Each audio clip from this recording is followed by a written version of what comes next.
Hello and welcome to another discussion of Initiate's Trial. This is our second discussion of this book by Janny Wurts.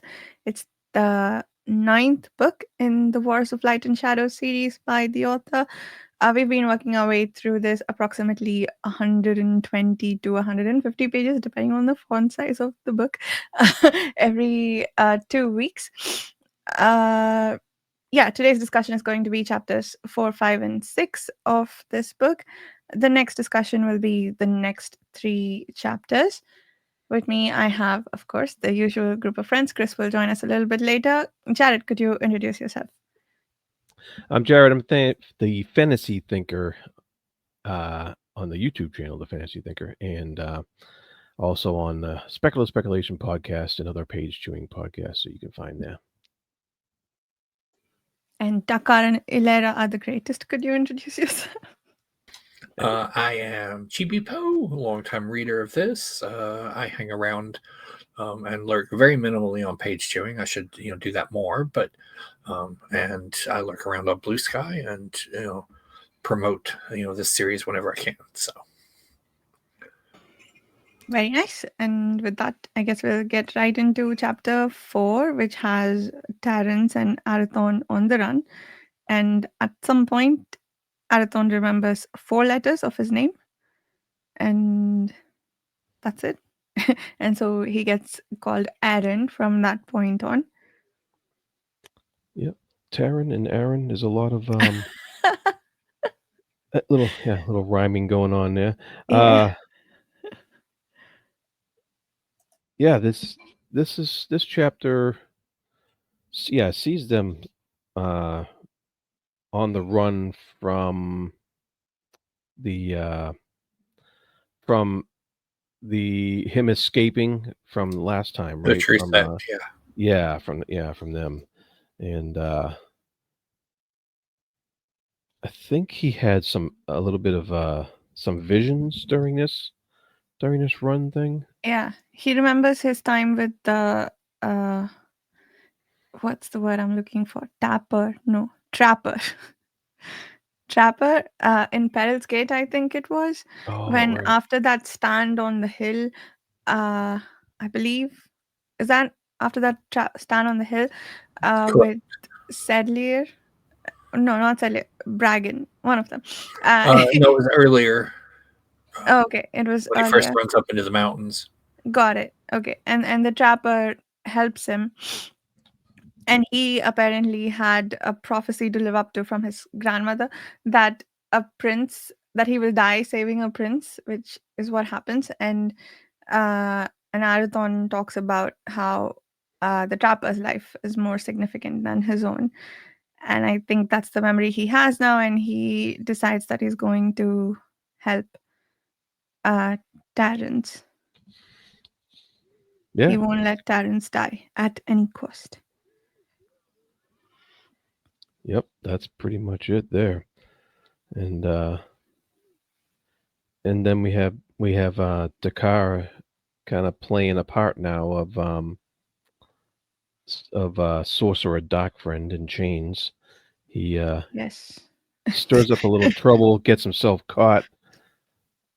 Yeah, I like the line there about how he's a connoisseur of dark cells, the length and breadth of the 5 kingdoms. Yeah. Okay, so can you guys clarify something for me? I thought when they kicked him out, Sethvir and Asandir, they said, "You are a master now, you can leave." But it seems from his musings that he's no longer an apprentice even, so he's not actually an independent spellbinder. I was under the impression that he was promoted in some forms, like you no longer need to be an apprentice. We've taught you everything, you can go now, as opposed to get out, we're angry with you. I don't care that we've only taught you some of what you need to know.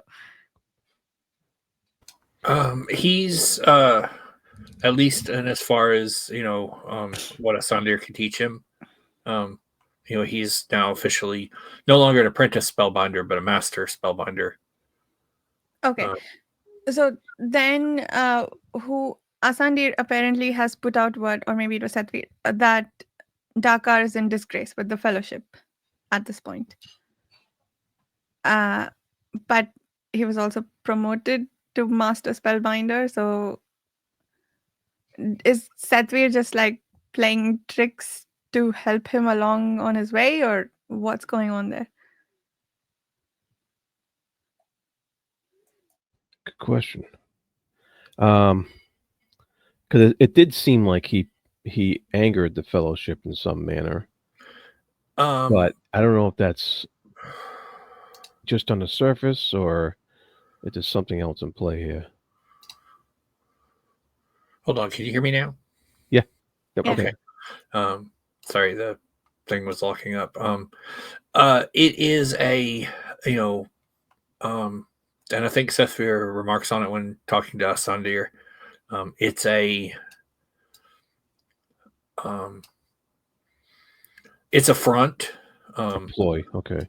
Yeah, since they, per the demands from Celody, are constrained from taking any action on Erethan's behalf, or related to Rathan, they cast Dakar out. Right. So he's not bound by that restriction. Right. And he's playing up this doctrine stuff in order to take some of the heat off Arathon. Correct? In typical Dakar fashion, he doesn't quite get it. So he's just kind of doing his own thing, which works, but they were hoping he'd actually, fully realize what they were trying to. I thought he knew, but chose not to go help Arathon for some reason. Also, also that he's probably just because he probably he does figure it out a little bit, but I mean, like he is, because he doesn't grasp what they're, that they're not doing this, out of spite. He's spiting back at them. So got it. Yeah. Okay. He didn't get the part where it's not for spite. That he's quite angry at them. I think he spent some time just like railing at them both outside. That tower, Altain tower, right? Yep. Dude, yeah. Yeah, and he by the end of that section, he let's see, he slipped into a trance again. And he it says just one aware mind on Athera took place. And I was kind of wondering, I don't know who that one mind is, who noticed this, who is aware of Dakar's latest trance, which seems to be Sethvir would be an obvious guess, but I'm guessing if that were the answer, then it wouldn't be written in quite this semi-ominous fashion. Right. That's what I was wondering, because Sethvir is always aware of stuff, but it's like, well, he's aware, but he has to like focus on it. But yeah, but you're right. But yes, it does. He it does come up. It is Sethvir. Okay. Oh, it does come up later. Okay. Yeah. It'll come up here in just a bit, but within these chapters, even because he has a little prophecy. But it did like how he, we see how he's changed in the time, and he's thoroughly pegged down what is the limits of his abilities, to where he's like, yeah, I can't wrangle with the Coriani. Yeah.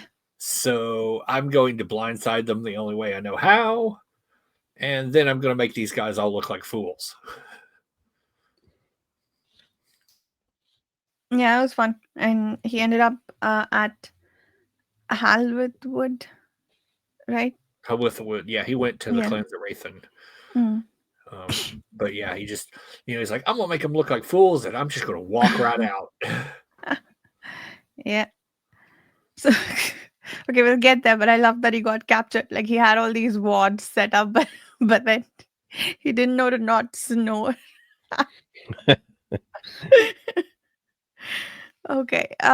So Kingbreaker, the next section, which I'm Yeah, curious about the name. Like Asandir is Kingmaker, right?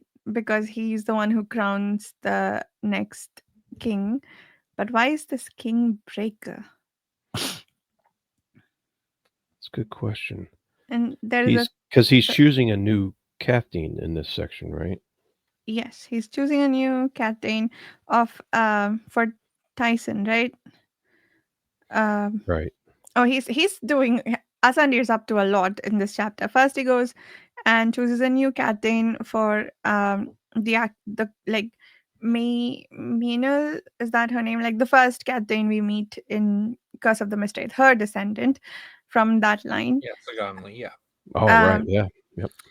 and then he goes to a descendant of Sulfanevant, who's apparently in love with Lysair, and says, well, you gotta track his movements constantly and never leave his side. Well, not exactly, but you basically need to do what Sulfanevant did for him several centuries ago, a few centuries ago. And Yeah. then he also, I forget if it was this section or the next, he also crowns the next king of Halvish, or is it a queen? But he crowns the next ruler of Halvish. Oh, and Dakar has a fainting prophecy where he gives the exact date of when the current queen is going to die of Halvish, and Asandi needs to act fast so that the um, I guess the Koreani won't take advantage of this information. And Really? I guess, Oh, yeah, wow. I kind of forgot about that part.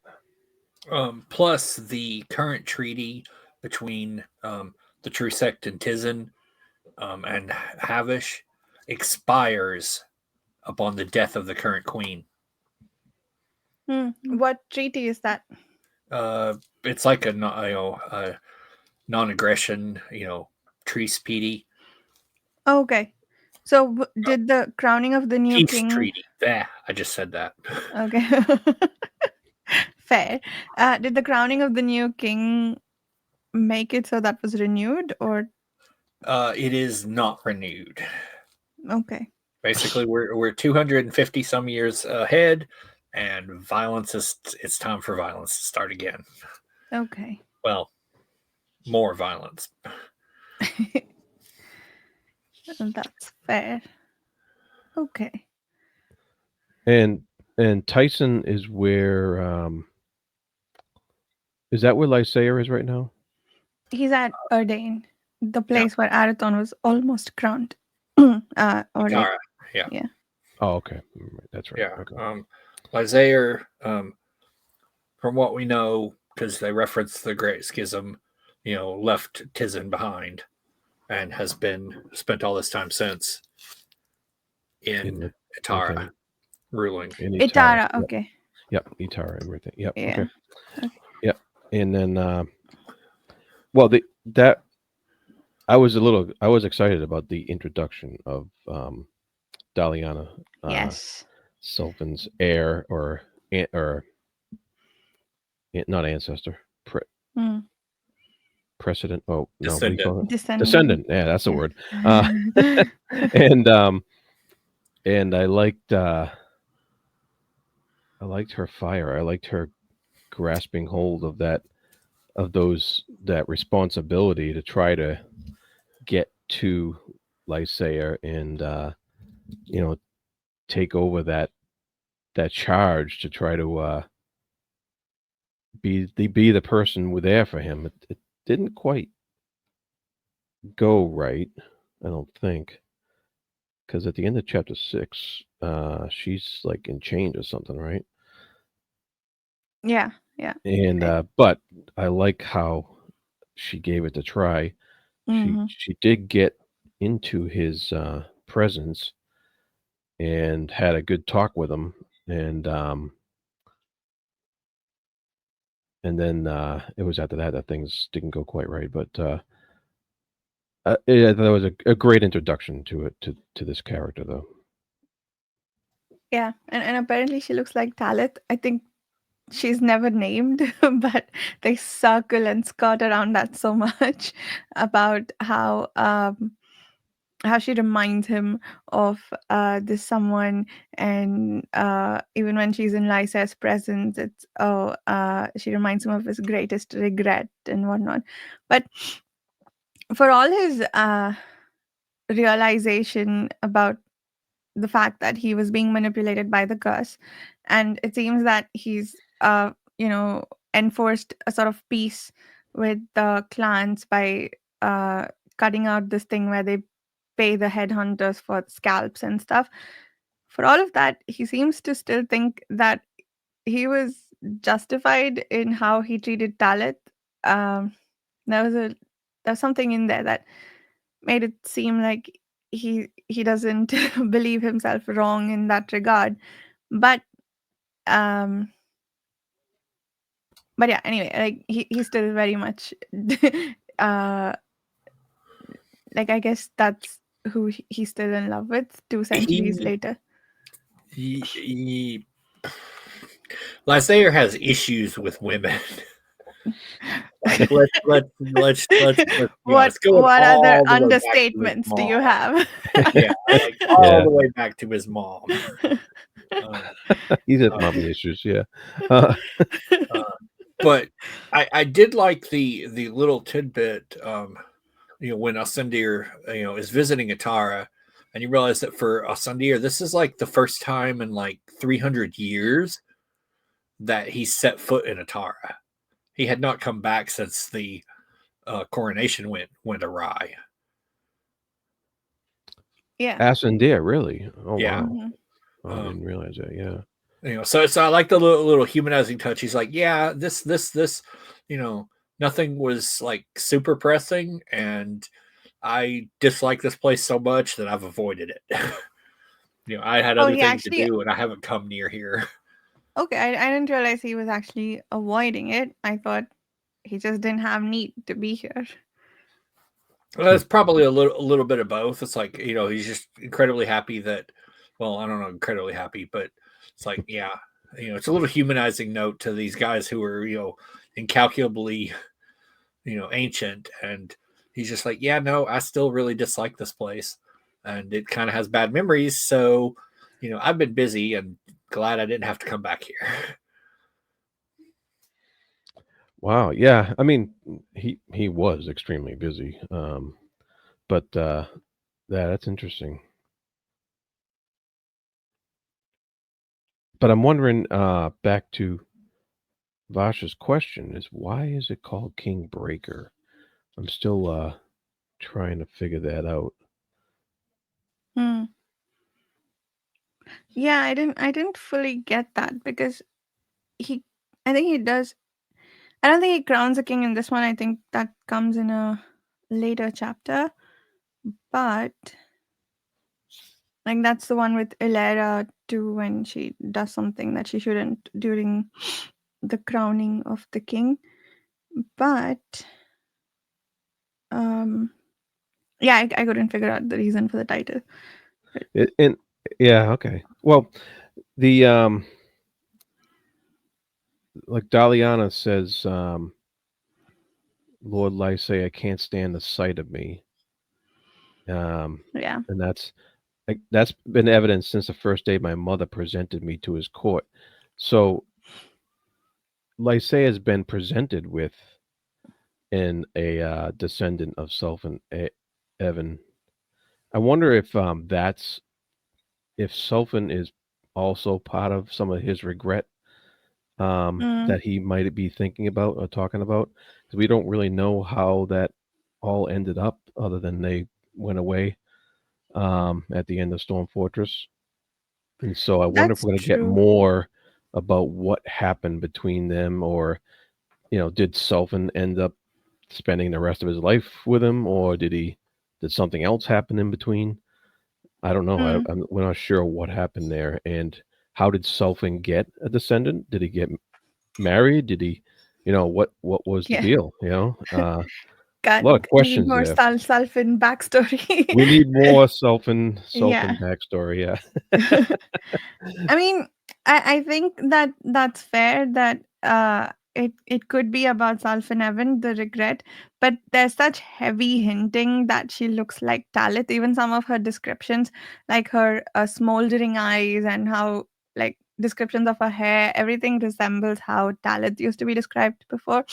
I Yeah, think a very large part of it has to be about being reminded of Talit, like because her mother was able to present her at court. That means the Evan family isn't in general disgrace with him. right. It's just that she evoked some negative emotions in him immediately after looking at her.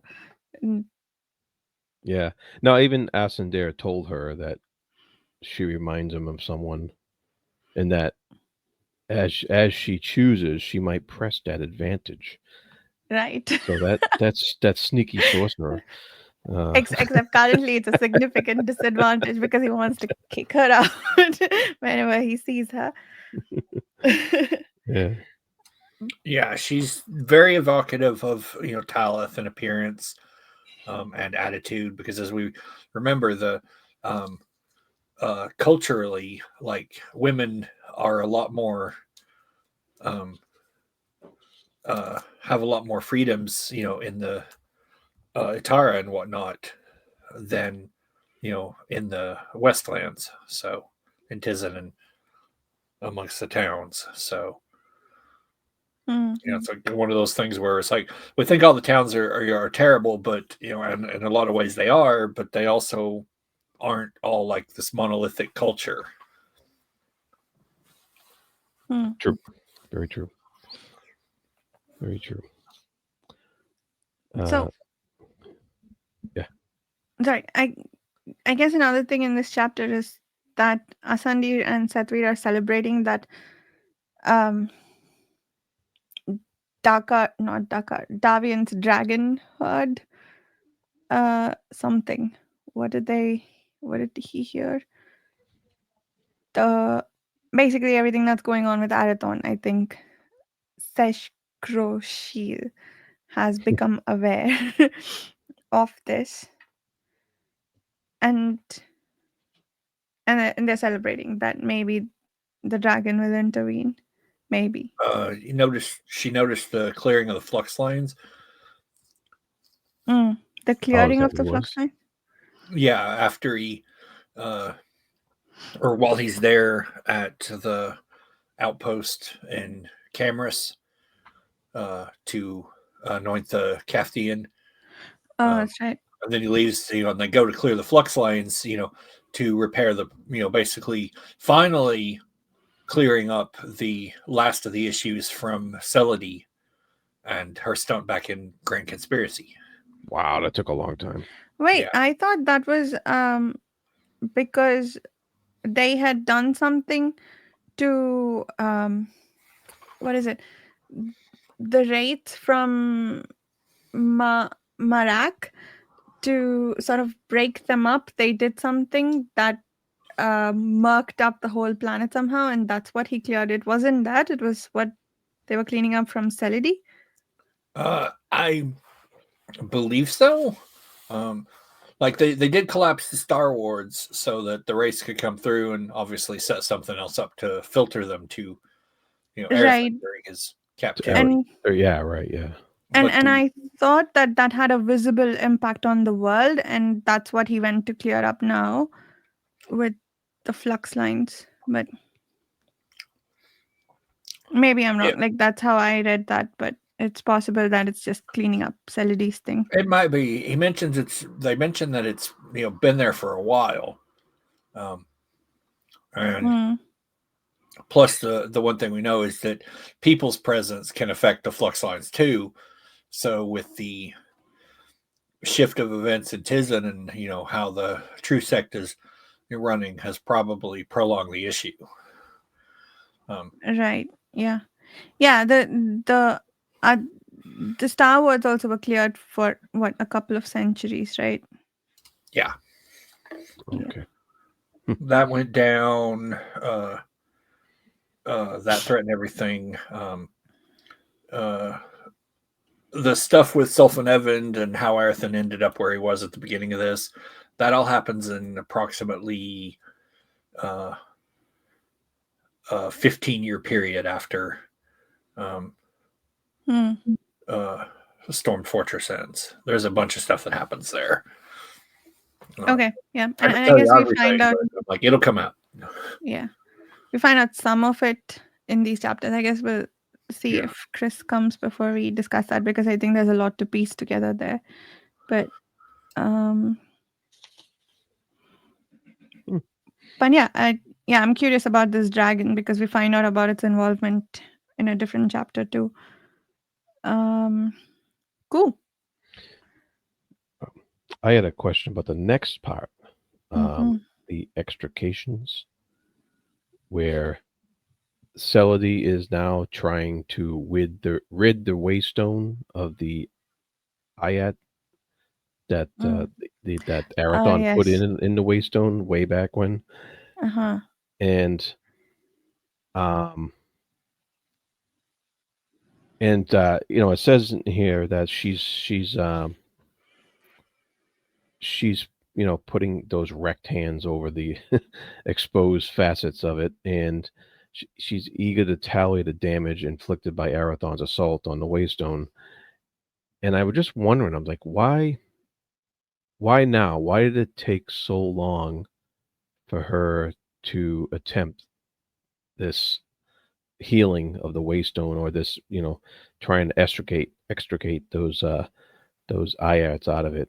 I was kind of curious. I didn't understand why she had to wait over 2 centuries to try to fix her Waystone.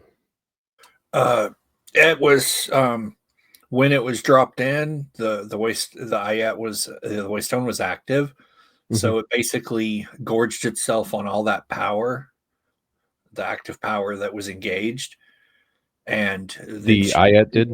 yes, and she Okay. was only able to put the Waystone into stasis, but the Ayat was still trapped in there and still had all that power.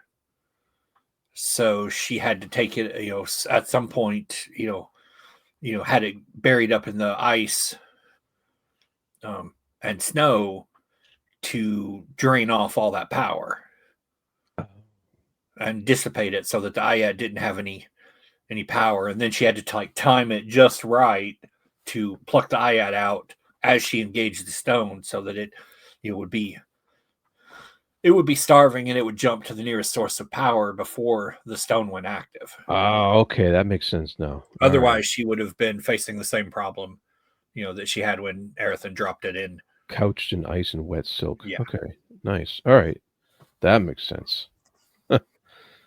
I like how she says the meddlesome Iyad that Arathon's malice had unleashed, as if she wasn't like being completely malicious when using the Waystone Right. at him. Oh no, How it's like dare he retaliate? I can do whatever I want. It's not malice, but no, Yeah, it's totally malice. It's like no, it's not like you weren't actively screwing with him. yeah. When I Yeah, do something, it's right. When others do it, it's malice. correct. I'm doing it for the future of mankind. That I don't know. I'm not convinced anybody wants besides her. But anyway, Yeah.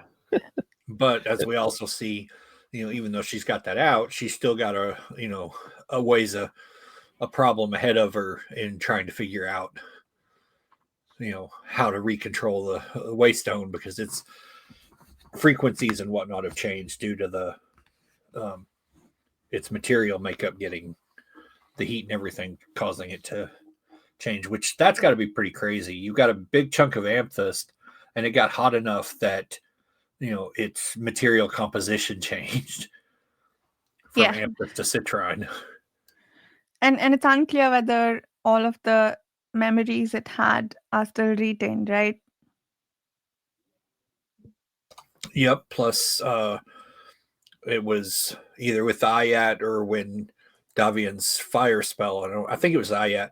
It also has a big crack running in it. Yeah. Mm, Yes. Fun right. times for the Waystone ahead. Yeah, it makes you wonder. It's like, maybe this isn't the safest thing to be using, especially, when you consider, that you've got a prophecy hanging over you about how, the waystone itself will play a part in your death. Yeah, maybe just like ditch the waystone and everything will be okay for you. Just Yeah, you stop never know. stop with the waystone. Yeah, she's too greedy though. Mhm. It's a powerful object and she wants to use it. And she's never been known for her what's the word I'm looking for? Her, you know, calm and wise decisions when it comes to stuff like that. Yeah, not at all. Yeah. Yeah. So and then we also have Alara in this section too. Yeah. And Um, mhm. yeah, she gets like some news from Ascendere Right. Mm, about staying away from the crowning of High King Jestri. yeah, I think she was trying to do some scrying, and then Asandi is like, "Please don't do this right now because you are betrothed to a different crown prince, and you're gonna screw things up for yourself." Yeah, the ties, between her and Erethan and drew her into what was going on with the crowning. So we saw more of what, happens with crowning, like the one we got interrupted. We got to Hmm. see that at last. And then um, Right. was it Asandir or was it Sethvir being like, yeah, I'm going to, oh, There's welcome. Chris. There he is. All right. Well, it was Ascendere who was talking to her and told her to stay clear of Jestri's coronation. Yeah, it's and she sort of encounters that right during her scrying. I forget what she's trying to do. I think she's trying to see whether it's safe for her to leave or. Yeah. Well, she wants to get away Hmm. because she's a bit more open in her defiance now of Yeah. her leader's directives. So she wants some salt water, right, Mm, to try to thwart that connection, right? If I'm not mistaken. yeah. Yeah, I. because, without the Waystone, um, she doesn't have the power to cast across salt water. And did the clearing of the flux lines, was that what facilitated Celidy's ability to find Delera through her quartz crystal? Like something happened that made it so she could, or maybe she just got cocky after clearing out the waystone. It's like, yeah, now let's find Delera and bring her quartz to me. Part of it, but Alaire had been staying in a particularly volatile area, which kept her from um, uh, Right, high that just kept her resonance, out kept her from from the being able to. from the generic scryers that they have, right? The ones who keep lane watch. She's been trying to escape from that. But now, even though she is still in that high flux area, she was she was tracked by the Koreani enchantresses because of the quartz crystal. Yeah, and then they tried to engage her, and Hmm. had Mm. enough of power that she's like, yeah, but she's also like, yeah, no, I ain't going nowhere. You can kiss my butt, my toe.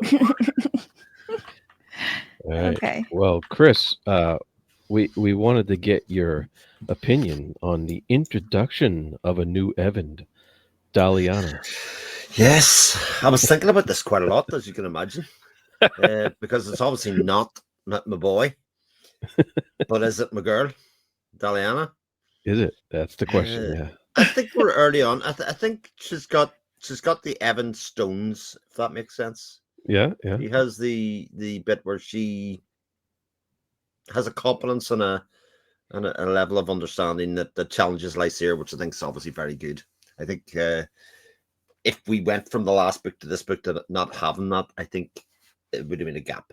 I think in that, because it felt like progress was made with Lysair. You know what I mean? And 200 years have passed, it's good to have somebody on his back. And it's funny that he's sort of knows that she's a challenge, but also is trying to exclude her still by the end of the 6th chapter here that we get to. It's like he's not dealing with it very well, which is quite fun. So yeah, she's more of a comic. She has more of a comic end to her at this stage because of who she is, and we know her legacy and the effect that it could have. But yeah, interesting indeed. I might have to get 2 t-shirts done, one in red and one in pink, or one in blue and one in pink, should I say? You could be economical and just get one that says Evan and leave the first names out. And go purple. Like, I mean, it could be done, but Purple is a good color, except the Koreani use. Coriani Crystal, I was thinking that. It's one of my favorite colors, and now see, I even have a journal with that color. Now it's going to be associated with Koreani permanently. Not only a Lysair apologizer, but a Saletti car. Yeah, unbelievable. No, that journal just shouts Coriani. I don't know about that. it's where I write evil things about Celody. Oh, Die, Celody, die. Anyway, what was I going to say about Evan? And never mind. Yeah.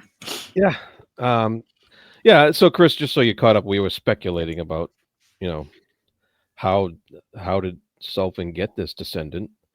Yeah, I never thought about that. Who did he get married to or hook up with or whatever? How did she come about? So we're hoping to find that out someday. Sampashir Immaculate Conception. There you go.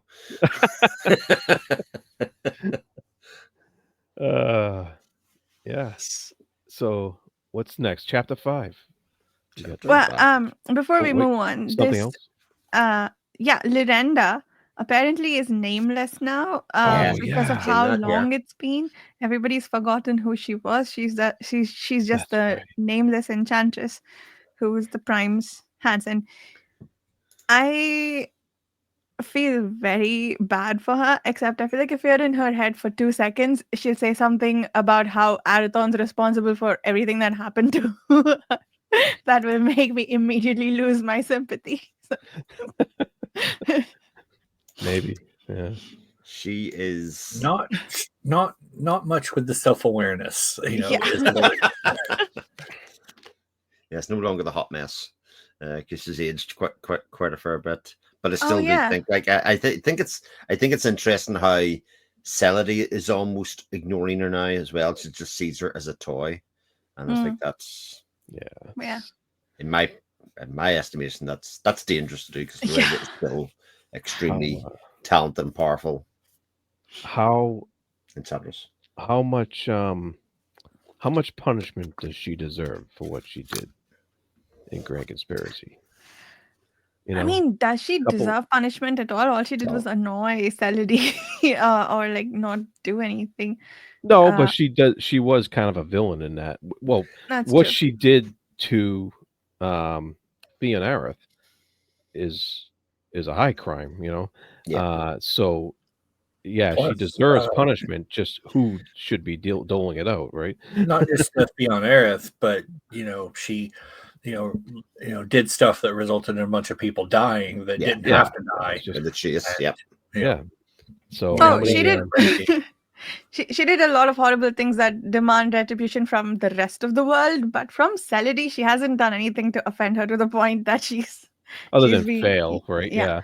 Other than fail, but Celody's been very goddamn good at it herself. I mean, she's done a lot of the same stuff that Celody's done and failed in exactly the same way, and she's just basically been somebody to pick on and blame for an awful lot of it. Right. They're all bad. They're all bad. There's one thing that I was curious about. Celody is apparently still, prime of her life, looking and young, but Lyrenda is starting to look old. They were about the same age, weren't they? Or had Lyrenda already been alive for a few centuries at the point in Curse of the Mistake? not century. It's not yet a century. I think it was 80 to 90 years. Okay. And Celadie was like, what, Celadie 20 was something? very young. Yeah. She was very Okay. young, yeah. Okay. Moriel was 1,000 years old. 1,000, yeah, that's Okay. the number that's in my head. Moriel ends up at something like, all told, like 1700 years. Yeah. Way past Pretty what old. Coriani stuff's supposed to keep them, which is why no one remembers Larinda, because anyone who was alive, otherwise, other than Celadie, as among the Coriani, has passed on. So Yeah. Kajia, or I think Kajia is the only other one we really had a name for. Yeah. That Cirrus in Peril's Gate. And Alara, of course. That's also interesting that very few people actually have the Coriani longevity, because apparently, like, it's only been 200 centuries. So if a lot of them were allowed to, artificially extend their lifespan, then many more would remember her, I think. Yeah, I think it's limited to like the higher ranks. The higher rank, the more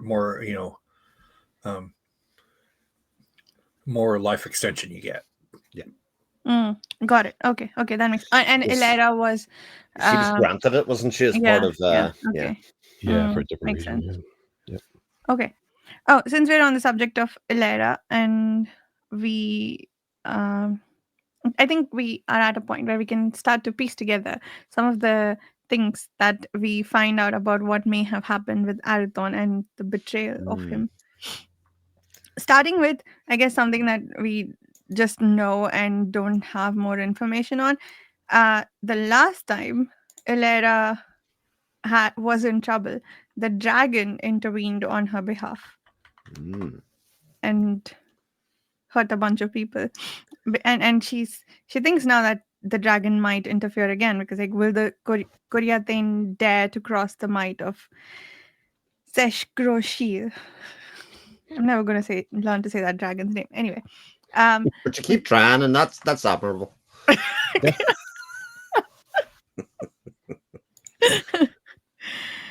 Yeah. So there's that. And then we find out that the Arathon was betrayed by the guy that Genza used to confide in, like, who hid from everybody that Genza has taken off, right? Like, she told him, I'm going. And that person eventually betrayed Arathon. And I don't think it was because of. I think it was events afterwards, right? It's not the events we followed in Storm Fortress and the book before that. It must have been other things that he used to betray Arathon somehow. And I guess, like, fair enough. The clans of Rathane have a lot of shame over that betrayal. Oh, right. Yeah. Yeah, I think that's everything we know at this point. Oh, and Arathon forgave the guy, which That's very Arathon. That's what he does. Yeah. and it's nice. I think he's also expanding. He doesn't know quite where he got this from, but I think, like, his experience at Keyworth taught him that he needs to live and not just want to die if bad things happen. He needs to live to have the chance to move on and do better and heal, which is the reward he gave the guy who betrayed him. I forget what his name is, and also what he tells Terrence he wants to do for him. He gave him a little speech there about that. He couldn't remember why, but I gave him a little speech that says, when hope dies, you breathe it back to life again, no matter how long it takes or what time is required to heal the wound. Disappointment will not last a lifetime unless you lie down and give in. So he gave that little speech to Terrence, and he tells him not to buy the lie of futility. And that's and he's not 100% why he feels that. I'm not sure why he feels that way or where that exactly comes from, but he kind of just knows it, you know, on the inside. Yeah. Yeah. So I guess keyboard changed him on a subconscious level, and he's able to heal and help others heal. Yeah. Yeah. Back in the subject of Alara, though, in the save, it wasn't just the dragon that saved her, wasn't it? It was the Sampashir got involved as well, I think. Oh, they did? Maybe. Oh, interesting. Yeah, because Salidi is all pissed Yeah. because, as actually, I think it was more of a, I think is this one, they weren't overtly fearing, but it wasn't actually Seth Crochiel because she's over across, the ocean at the moment with Davian. It was just a dragon. Just like we have a centaur war It was or the centaur. impression that Seth Crochiel's attention was there. I thought that brought up some questions and But possibilities. remember, for who does Salida specify that Alara must not meet ever? Period. After she gets pissed off, she's like, "Yeah, she must never be allowed to meet with the Bidar." Yeah, she did say that. Yeah. Which brings in the question, I think, her lineage then. Oh, you think so? Interesting. I think so. Yeah. That's sort of what it screamed to me at that time. Is that because again she was sort of like an orphan, wasn't she? Found in the streets. If going right back, we don't know what her lineage is or what her background was. That's right. Yeah, we did. Yeah. So that's sort of why I was going back to, because I think it does beg that that's at least a possibility. Which would be very cool, obviously. Yeah, I like that. And so I'm trying to find the line where it said that the dragon intervened on Illyra's behalf at some point, like during the time Arathon was betrayed.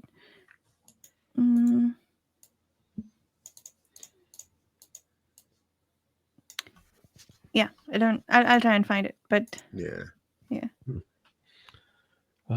So at the beginning of chapter 5, Terrans and Arathon try to sign up for the Soldiers of Light undercover, which is so like Arathon, even though he doesn't really realize that is so like him. He's just doing it kind of intuitively, and and I was just like, oh boy, here we go, and there's going to be some hijinks here or something. And there was. It didn't go very well. He ends up he ended up like getting strung up or something like that, and trying to make it so that he can get Terrans away and have all the blame put on him. Of course, that doesn't go that well either, as Terrans has too much of a conscience in order to just take off on him. And which at the beginning of the book I said, this guy is doomed. He's gonna get friends with Arathon. Every companion that Arathon ever has as a stranger does not end well. No. Yeah. And but they got away, right? I believe they got away. Yeah, they did. But there was obviously the scene where Arathon tries to protect Terrans, and he outs the important his family secret. Yeah. The important thing is that he uses the shadow magic, and then use the shadow magic as well. Yeah, and I love the description of that. A savage and soundless descent of black cold hurled him into a chill almost too intense for survival. I thought I was like, ooh, I shivered. And that evokes the depths of space, doesn't it? Like I don't recall the description of darkness that like Arathon's shadow magic being quite so dire seeming before. I guess there was one instance when he used it and like it started snowing in the area where he used it or something, like it got that cold. But like this feels slightly different in quality, more intense. Um, like almost like the void of space to a certain extent. That Plus, when he was way back in ships of Marior, when he was on the boat and Jarrett was trying to stop him, um, and Jarrett's like, if you go out there, he'll kill you. And Arathan, being all curse crazed at the point, was like, yeah, not if I freeze the flesh off his bones. yeah, With yeah. Binding Rod of Shadow. Lovely I fella. I think I didn't quite realize this until this instant where he freezes the river briefly so they can cross. Cool story. But he just like eliminates heat from the area where the shadow is used. It's not just a manipulation of the light, it's actual changing of the physicality of the place, which is interesting and a lot more powerful than I originally thought. I mean, it makes sense because Lysa is able to burn people out with the heat of his light, but that makes sense, like with just light. But it's more than just shadow, I guess. It's also a cold darkness. But anyway, that's that. Yeah, very cool. And of course, elemental mastery channeled through shadow. Yeah, and of course, when that happens, people sense it. Yes. That's kind of like a beacon. Seth Fair sensed it, and I'm sure the Coriathene as well. And Satvir has been sort of rooting for Arathon to realize his elemental mastery and his initiate mastery too, right? I think he was hoping for the initiate mastery more than the shadow mastery, but he got the other one first. But what did I want to say about this? Oh, yeah, I like the double deception there because when we see not the shadow bit, but before that, before they go on the run, when they sign up in the army, and he seemingly plays the fool to keep attention away from Terrence, maybe. But it turns out that actually he's just being really clumsy because he's been having all these flashes of his past life, like he's been recalling memories. And then what sets them off, I think, is when he gets thrown that knife thing that reminds him of the time he killed Keol. Yes. So I like that interweaving of the hijinks with the actual recollection of memories. Yeah. No, that was pretty. That was very interesting. Yeah, very cool how she did that. Yeah. Cool. Okay. Moving on. Then Dakar gets captured. Of course he does, because he snored. He snored. He had all these wards set up, and then he snores, and it gives him away. That was a very funny line. It was. Yes. But they are pointing out to him, these clansmen, calling him a traitor, calling him bad things, saying that he bore the blame for Prince Arathon's captivity 249 years ago. Exactly. They say the exact amount of years. And they don't treat him very well. They have a lot of contempt for him. And he's he's of course yelling at them to revisit their history and trying to stick up for himself. So I felt kind of bad for him, gotta say. Yeah. I mean, I have to say though, it's really cool to see Dakar competently doing his magic as opposed to stumbling and scrambling to figure out what to do next. So that bit was really nice when he went into that trance deliberately to figure out what to do.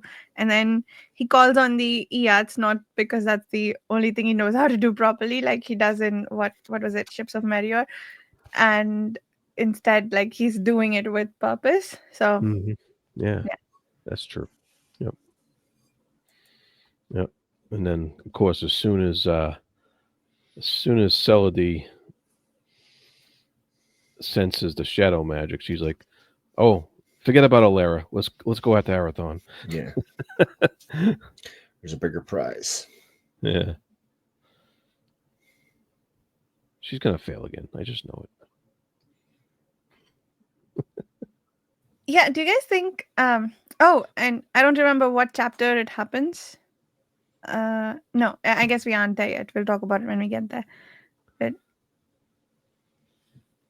Arathon uses his magic to wake the thing that Asandi did with the Yes. trees and blend it together with some of his own style of magic. That was so cool. And you sort of knew it was coming, like when the way these people came out of the forest, like they weren't completely what's the word I'm looking for, they weren't in the state that they were in after Asandi had did his thing in whatever book that was. They were once they got out of that area, they were able to still speak and stuff. So it reminded me of that priest who refused to fight, Lysair's priest, who heard Arathon's music and he's like, "Nope, I'm I'm done. I don't believe this anymore."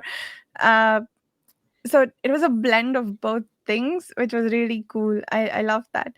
But Celid's conclusion of that is, "Oh, I need the guy, but I'm not going to kill him now. I'm going to make him do whatever I want because I can see how what level of mastery he has. So I'm going to make him do my thing." Given we have 2 books left, do you think she's going to succeed? When we had 5 books left, it was like, yeah, there's still scope for Arathon to be captured, I guess. And we woke up in this book, But, Arathon but captured. the last book is 1,000,000 pages, so you That's know. true.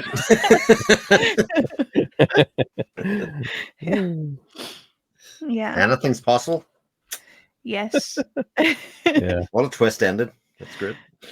That, Yeah. Yeah, and it was cool how they figured out who he was. Yeah. Once they yeah. ran into Arathon, and they noticed the marks on him, the seared lightning, the scored into a half twist from wrist to elbow and stuff, and those little details about his his appearance and stuff, and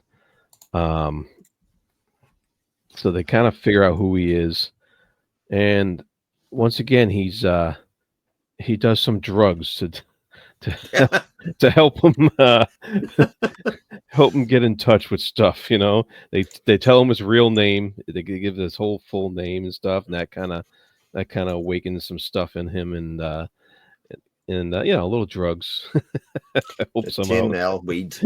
Yeah. Yeah.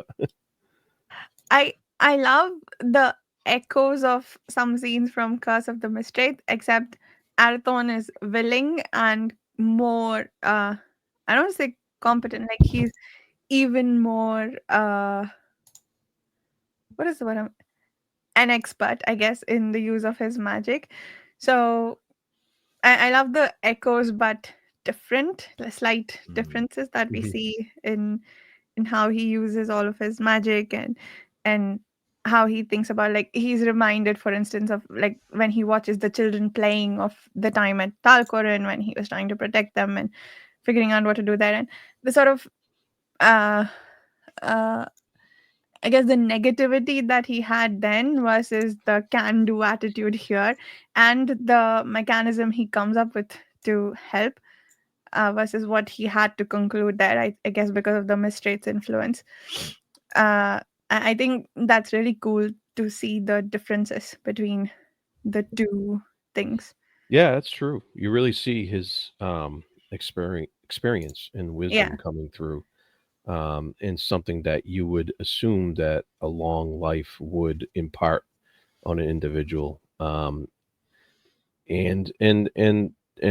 when somebody who's been through such traumatic episodes as Arathon has, your viewpoint on things is tempered quite a bit to approach things differently than you would as a hot-headed young individual pirate from another world, So, Definitely. Yeah, definitely. um, yeah, and we also get Lysair Daliana exchanges where Mhm. yeah, Lysair is now Lord Mayor. I thought that he's was the mayor. funny. Yeah, Yeah. Bec- because it's a Lord of Light and the Avatar of Light and so on and so forth. And now he's Well, he's Lord been on Mayor. fire since Grand Conspiracy. Right, but that's not all he was. That wasn't the way people Yeah, referred to him appointed then. for life. Yes. It's that's been a pretty long time for him. yeah. They need to have some elections here. It's not a democracy at all. No, not at all. Even in Uh, Arthur's point of view, like he hasn't been seen for 200 years, but there's a lore master that is passed down who he is and how you identify him Mm, and all of that kind of stuff. Like, right. Yeah. that whole thing's very well put together, I think, because in reality, like who the hell would remember Arthur? Yeah. I think we know by name just about everybody that remembers him, if that makes sense, outside of maybe the Saint-Pasteur or whatever. mm, Yeah. It's still And shrouded. hark back to 250 years ago when just the sight of someone who looked like him would That's have true. been enough to set everyone off. Now he's roaming free, and even the clans only barely recognize him and only figure out who he is because he speaks Paravian and right. says Yeah. some things that they Right. recognize.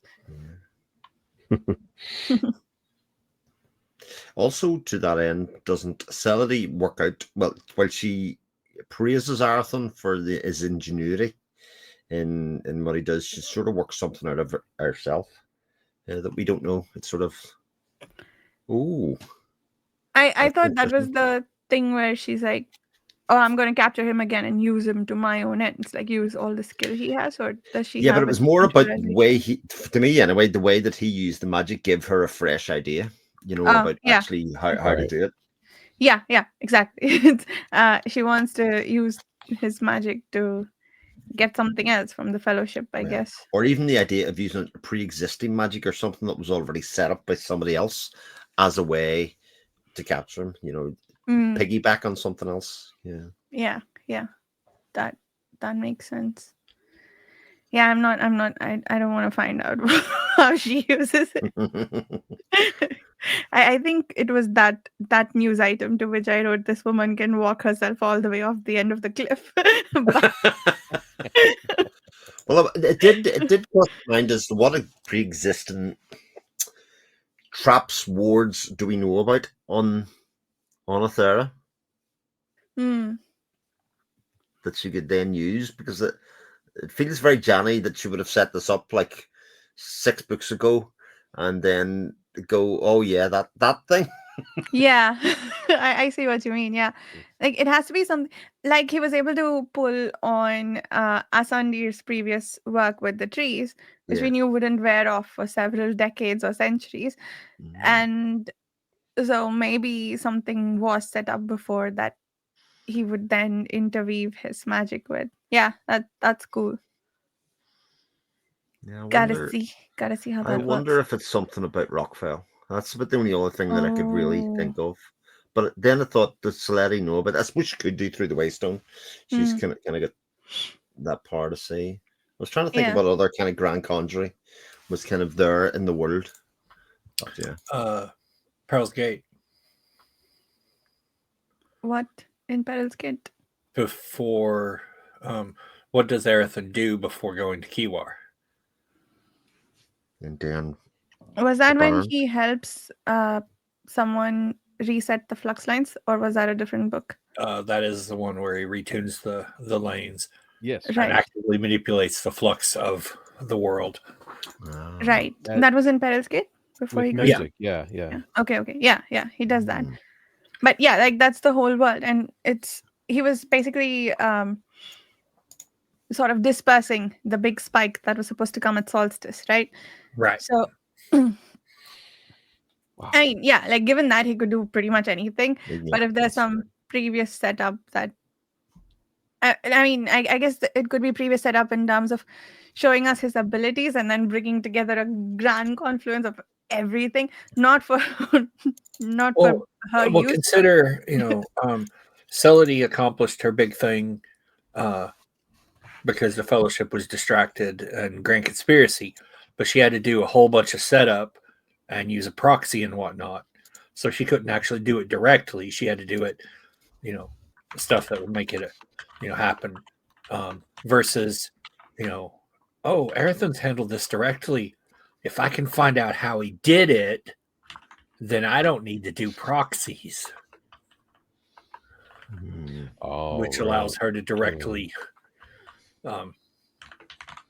yeah, it could be bad. Yeah, that makes sense. So Cool. Arathon gets to talk to a centaur again, yeah. Oh yeah. and What is it? It's the centaur of the forest. I forget Oh yeah. why. No, it was the centaur, but not the same centaur that he met in Keyboard or yeah. Oh yeah. In the Yeah. gates. I like Yeah. I like the centaur says that guy was my friend. He sent me Yeah. that one Yeah. you talked to before. Yeah. This one once stood as guardian for Keithwood. Yeah. Yeah. And he told Arathon, "It is not meet to retread what is finished." So he was kind of admonishing him about something. Yep. Yeah, what was that? I don't remember exactly what it was, but I have a feeling that it has something to do with his memory, and That's true. and the centaur didn't want to go over that stuff. Yeah, makes sense. And it was the drugs that helped him see that stuff. But Yeah. but he also, when he was doing the trances and stuff, he also sensed the magic of Celody, and he could taste the malice behind her intent, bitter as metallic poison. That's right. Yeah. Absolutely. And I love that line. Yeah. But so he's like aware that this stuff is going on. Yeah. And the clans are trying to get him away now because they want to keep him safe. Yeah. They want to keep him safe, but they're also like now terrified for their lives because oh no, this guy showed up, now we'll be pursued forever. Mm-hmm. But I really like the really cool way that he handles this. It's not a battle. And I'm looking forward to I guess at this point Arathon will never decide to stand and fight. He will always come up with alternative means, like with Stormed Fortress and this. So I'm curious to see, and this was a little bit of an escalation of what he did in Storm Fortress, or actually he needed Alethea for that, but he did something almost by himself here. So I'm very eager to see the sort of escalation of power there and see how he sort of disperses the warmongering nature of everybody around him. Yeah, it'd be cool if he's able to, because he's able to use the trees differently, the Caithwood trees and what have you. And I want to see more what happens there. I really like how he keeps coming up with different ways to deal with things in a unique manner, and I'm definitely hoping that continues. Yep. What was I going to say? Yes, Alethea. We haven't seen it yet, and we know Yes, this I was arc thinking is about that. called Oh, Sword of the Cannon. Do you think Alethea has been stolen by the light people, and that's their thing somehow? But it's not just Alethea, though. It's also the Larenth as well. The two. That's true. Yeah. Oh yeah. Two of them are. What What's going on? Wait, what Right. the Liran that he got from the Koreani, was that his own, do you think, or just one they had handy to?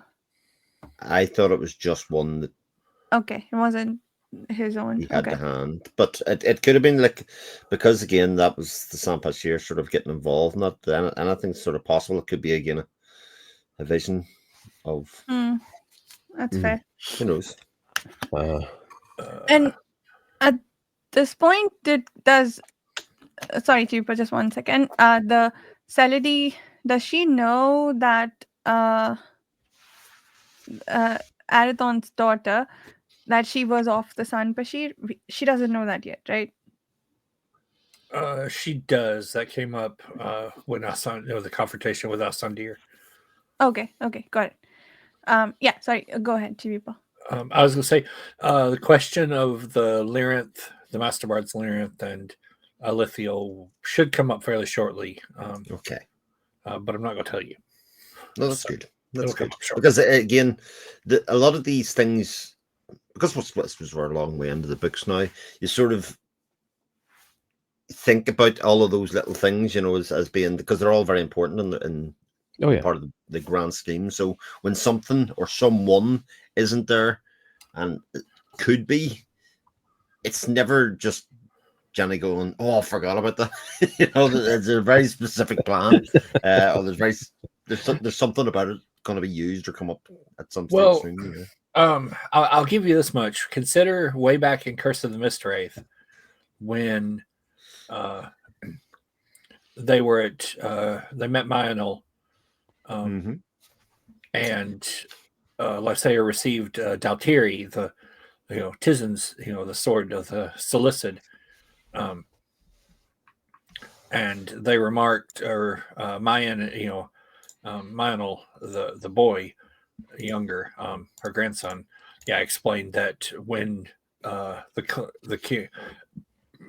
crowns fell, the different clans took the royal regalia, a piece of it, and squirreled it away.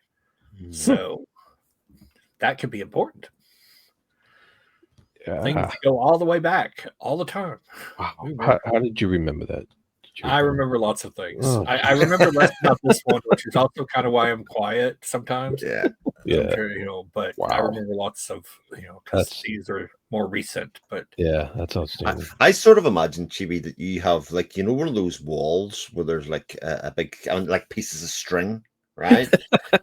Joining things. You just have like a whole thing with the Wars of Light and Shadow and Ethera and map and people and all that kind of stuff. Just theories and whatever else. Maybe not a physical one, but yeah. It's in my head like that probably. I'm like, yeah, this is here and that is there, and yeah. All right. I have a question now. What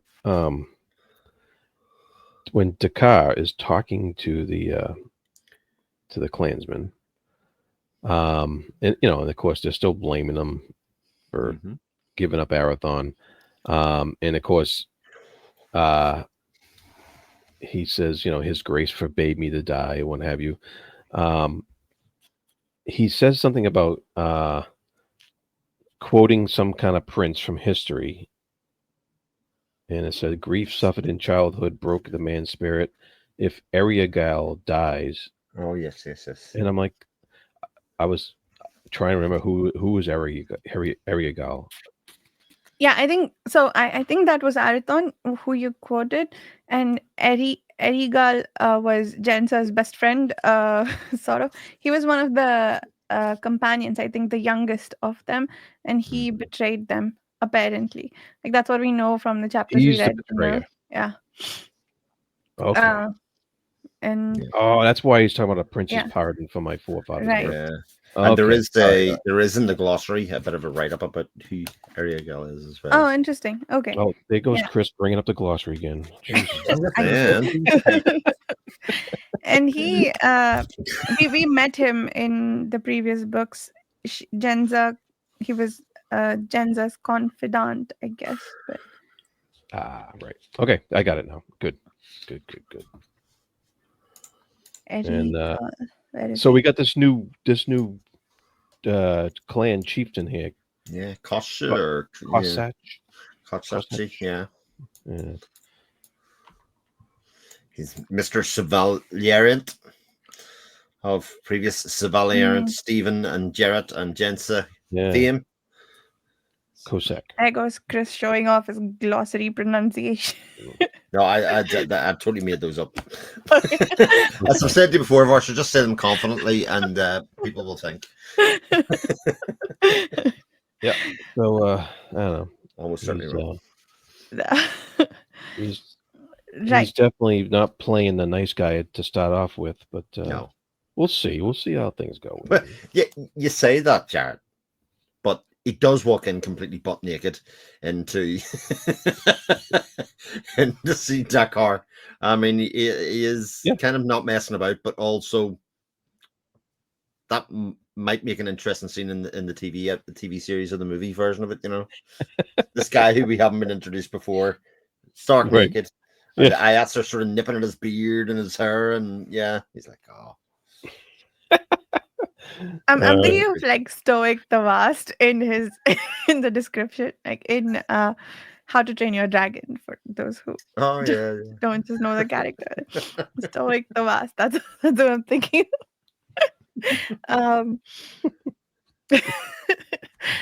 But what was I saying? Oh, apparently the clan, their abilities have concentrated and intensified because of the reduction in their numbers. Mm-hmm.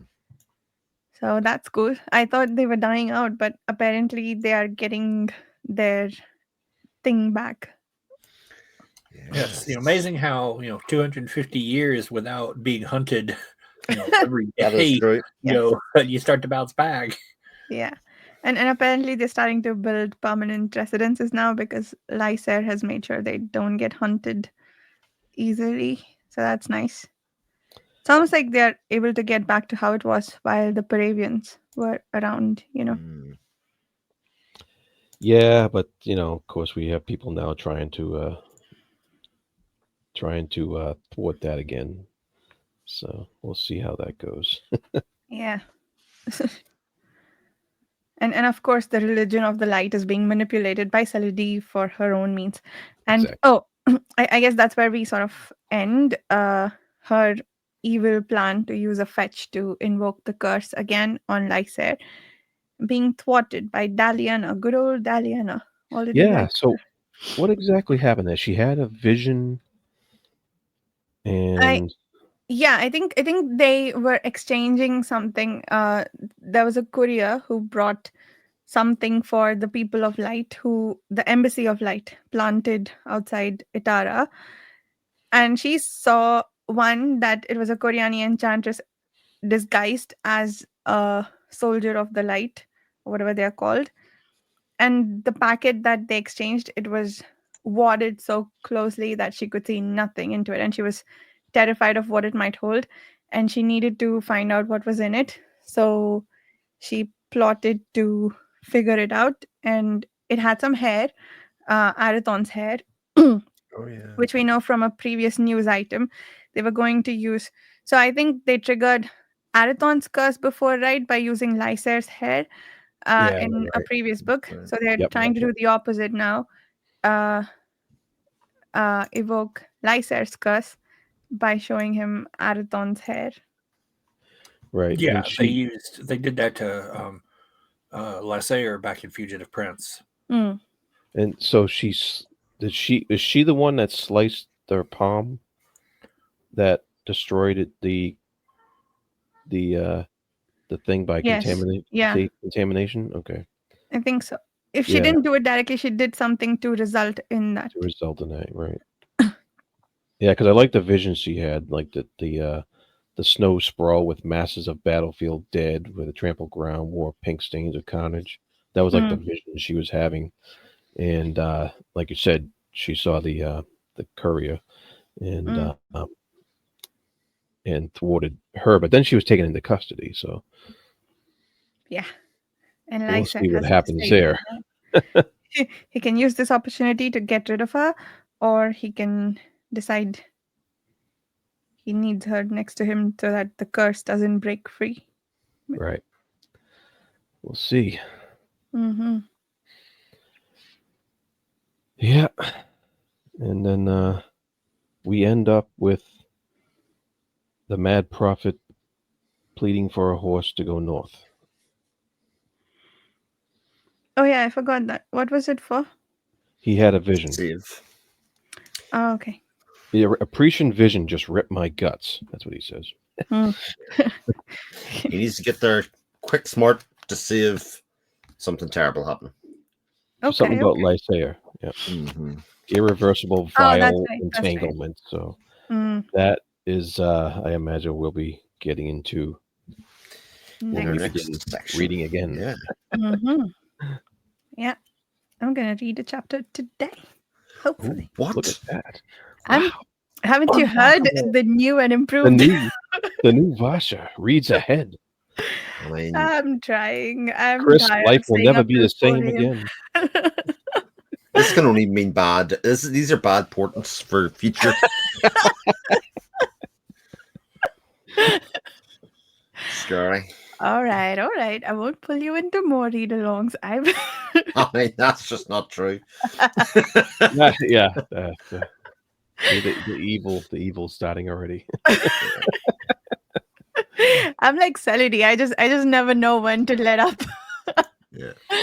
Okay. But you have a better success rate than Celody, so you know. That's true. True. Very true. Yeah. And less evil motivations. Far less Indeed. evil. Cool. Did we go over everything? I feel like we did. Was there anything we missed? Or I think we did okay. Yeah, okay, good job. cool. All right, then we will see everybody in 2 weeks from now with the next 3 chapters. Thank you so much for listening. I will see you soon. Bye. Bye bye. Bye.